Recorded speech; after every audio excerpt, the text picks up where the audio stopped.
the legendary left-hand man ng Pirate King is finally on the move mga pre. So One Piece 1147 full chapter is here at ang chapter na to ay pinamagatang Things That We Find Scary. Sa cover page ay makikita natin ang mga kaganapan sa Wano kung saan pinapakain ni Raizo si Yamato bilang pasasalamat sa pagtalo niya kay Usu. So nag-umpisa ang chapter nang pinakita ang flashback ni Saul bago maganap ang laban nila ni Summers kung saan una rin nilang nakasagupa ang isa sa mga God's Knight. And all this time ay kilala pala ni Saul mga God's Knight at nakita niya na ang mga to dati. Kaya sinabihan niya sina Chopper at Robin na magtago muna dahil alam ni Saul na immortal ang mga to at hindi nila kayang talunin sa ngayon. Sa impormasyon na kilala pala ni Saul kung sino ang mga intruders ng Elbaf ay expected na sa kanya dahil siya ay former Vice Admiral ng Marines at bilang isang high-ranking officer, hindi na nakakagulat na may alam siya sa mga bagay na to. Kat sa mga nangyayari sa kasalukuyan kung saan si Jinbei, Nami, Usopp at Brook ay na-capture ng mga God's Knight. Dito ay tinanong ni Summer si Ganko kung plano daw ba niyang dakpin ng Straw Hat Pirates at isama sa kanila pabalik. Habang sumagot naman si Saint Killingham na hindi nila pakay na magsimula ng gulo laban kay Straw Hat Luffy. At andito lang sila para sa misyon. Sa sumunod na panel ay pinakita si Ganko kung saan nilapitan at nakilala niya si Brook. Kung matatandaan nyo, last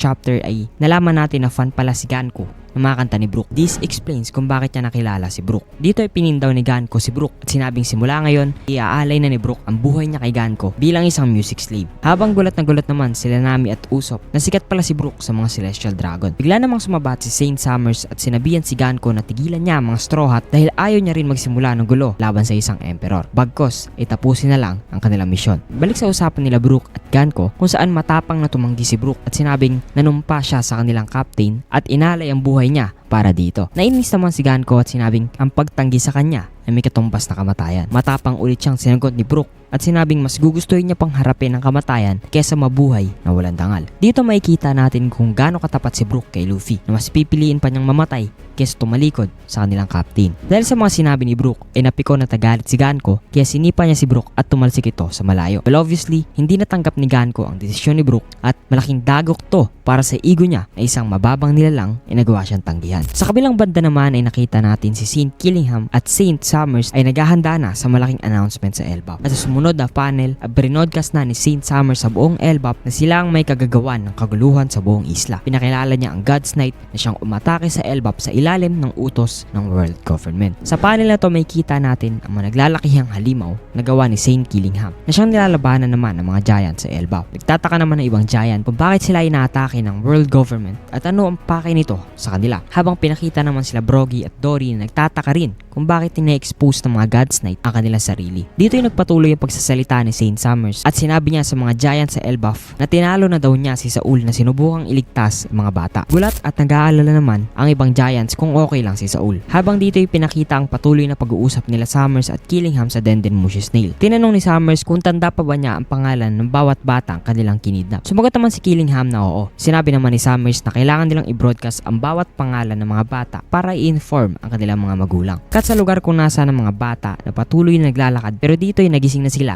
at bumalik na ang kanilang malay. Takantaka naman ng mga bata kung nasan nga ba sila maliban lang sa anak ni Gaban na si Colon dahil aware nga ito na nakidnap sila. Kat sa lugar kung saan nakita natin ang Giant Warrior Pirates nagagalaw na matapos nilang malaman na natalo na ng mga Holy Knights si Saul. Pero hindi pa sila nakakaalis ay may nagpakita na ng mga Nightmare Monster na may tsura ng mga asawa nila. Dito ay takot na takot nga ang mga Mighty Giant Warriors at sinabi pa nila na kahit sino daw ay matatakot sa mga asawa nila. Well, ganun-ganun lang ay bumagsak na ang barko ng Giant Warrior Pirates. Pero sa tingin ko ay paraan ito ni Oda para ang mga bida natin na mag-shine sa arc na to. Lalong-lalo na si Scupper Gaban. Kat sa lugar kung nasan si Summers at dito'y pinagtatawanan niya ang Giant Warrior Pirates at sinabing nakaharap sila ng malalakas na Dream Demons. Dagdag pa niya na dahil sa nawasak ang barko ng mga giant ay mas bumaba pa ang tsansa na maligtas ang mga bata. Sa sumunod na pahina naman ay nagpatuloy ang announcement ni Summer kung saan inaddress niya si Ja Rule at sinabing dahil walang hari ang Elbaf sa ngayon ay dapat na si Ja Rule daw ang magsalita para sa kanila. Dito ay sinabi ni Summer ang pakay nila sa Elbaf. Gusto ng world government na magsilbi para sa kanila ang mga mga giant sa Elbaf bilang mga warrior. At kung hindi sila pumayag ay malalagot ang mga bata na hinostage nila. Sa sumunod na pahina ay pinakita ang illustration kung nasaan ang bawat karakter sa Elbaf. Pinakita na nasa lugar na to ang mga na-hostage na bata at papunta sila sa harbor kung saan isasakay sila sa barko. Dito'y inisa-isa na nga ni Summers ang pangalan ng bawat bata na hawak nila. At meron silang hawak na 9 na bata sa kabuuan. Pero may isang matapang na Little Giant Warrior ang nagtangkang iligtas ang mga kaibigan niya. Kaya naging 10 sa kabuuan ang hawak nilang bata sa ngayon. Dito'y pinakita na parod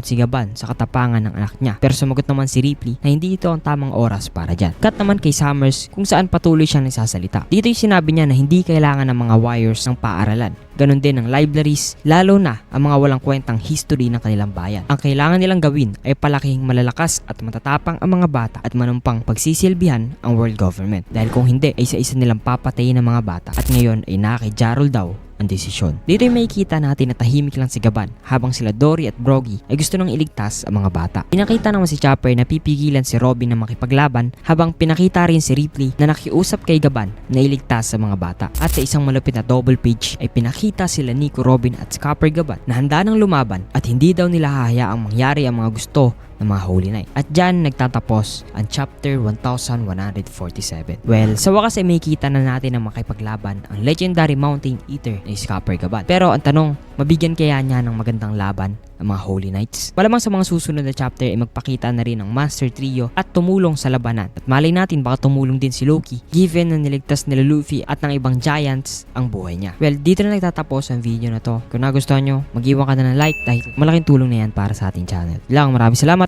Peace.